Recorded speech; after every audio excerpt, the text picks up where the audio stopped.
you think there's a world where Ripple could take over Swift? Well, I've also said I thought there was ways we could work with Swift. Let's talk about that. Ah, woo, spicy. I love it. What's up, everybody? Welcome back to the channel. I'm so happy you're with me. I wanted to remind you about Cryptonaires, guys. I have a great community. I do 2 Sensei chats a week. We have people that are constantly putting new projects, new information. I can't tell you how many wins that the community has had over the last 3 or 4 months, last 12 months. Even if you get 1 or 2 good calls a month, you're doing really well. And so we share a lot of information. It's good. Please take a look in the description. We have our website here. A lot of good feedback from the community, our partners. We'd love to have you in the community. All right, let's go ahead and get into this, guys. I'm going to be talking about SEPA, which is the payment system in Europe. I'm going to show you a lot of connections to XRP and Ripple. And I'm going to end with a little bit of Swift sexiness on the end, connecting Ripple, XRP, Swift, all together. Let's do this. Let's do this. All right. So from Ice of the Goat, post a lot of really good information. Ripple is brought up in a presentation on SEPA. So SEPA is the single euro payments area. Okay. That is what it is. We talked about it before on this channel, but let's play this. Wow.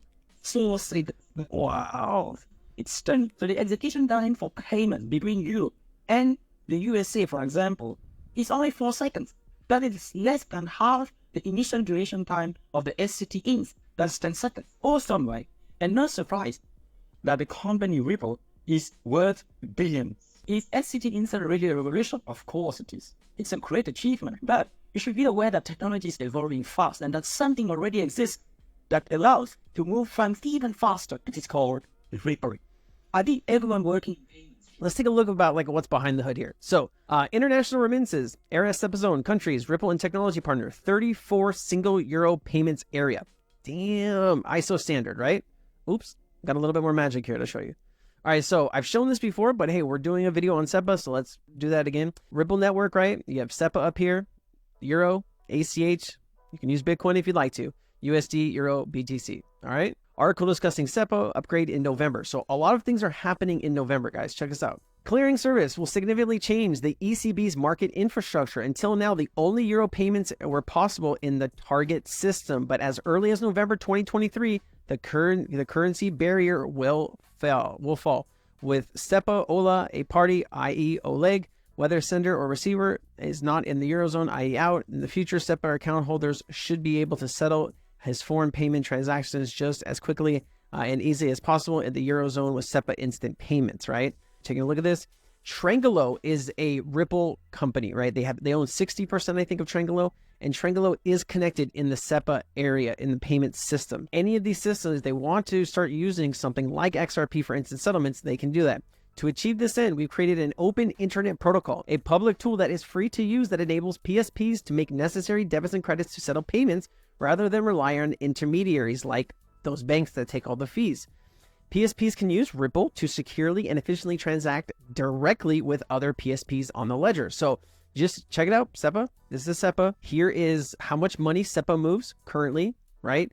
Total number of non-cash payments in the euro increased by 12.5% to 114 billion, and total value increased 18.6% to 170 trillion euros per year. Okay, and here's more connections into there. You have funds flow, Ripple, SEPA, ECB, European Central Bank. Right, they're going to decide in October what system they want to use for their central bank digital currency.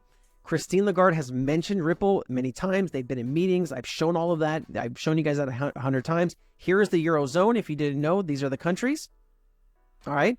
So you have Swift, Eurozone, right?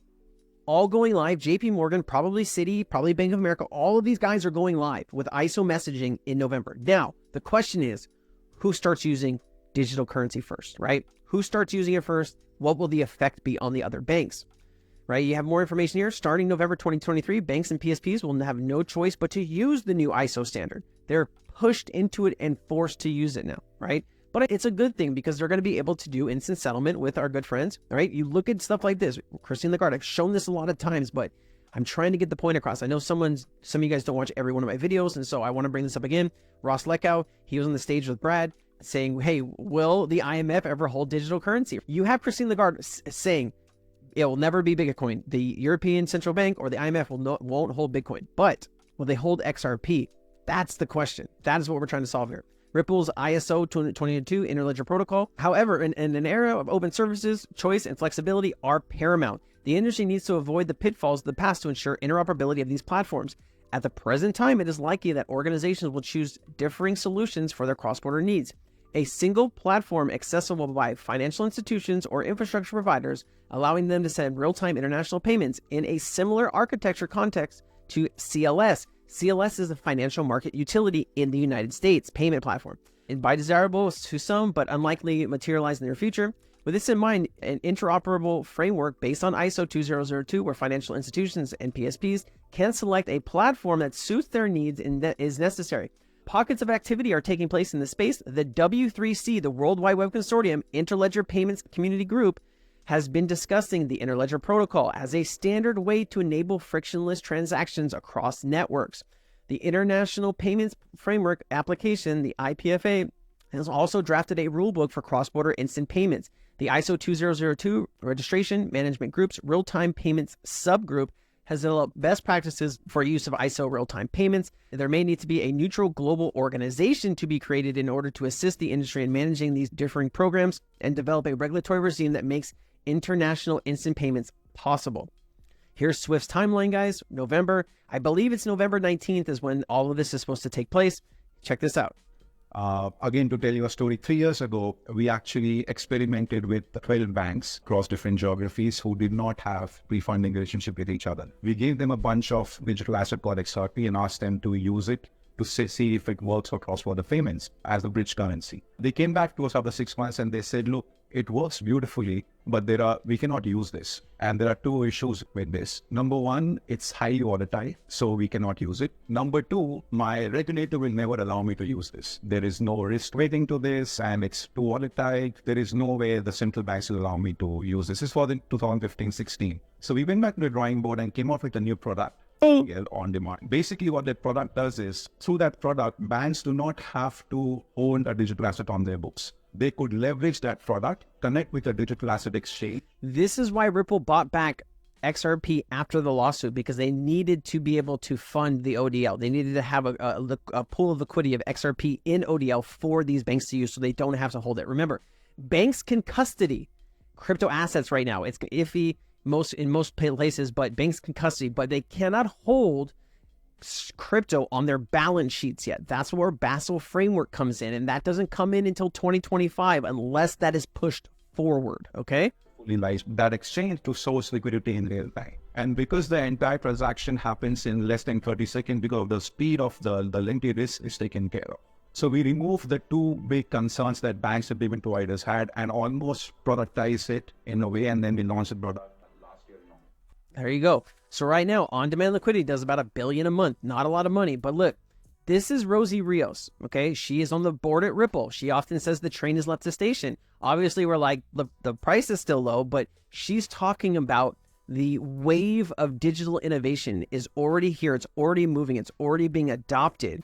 When we reach the height of adoption, we go out of the speculation market that we're in into a utility market that we've never seen before. So check this out. Today I'm going to talk about I'm a trained analyst.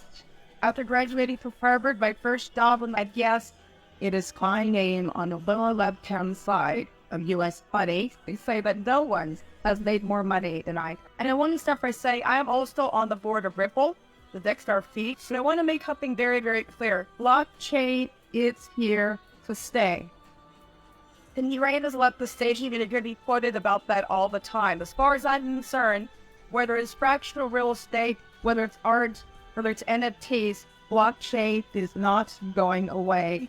So the question is, how do we take advantage of this? Then you have this gentleman's, I think his name is like Glenn something. I messed that up. But he used to work for Swift, right? He's sitting in this little thing. You can't see the recorder thing is right here, but it says Ripple here. Let me play this. Messaging system for the financial industry, which covers payments, FX, trade, in terms of securities, etc., not reconciliations, etc.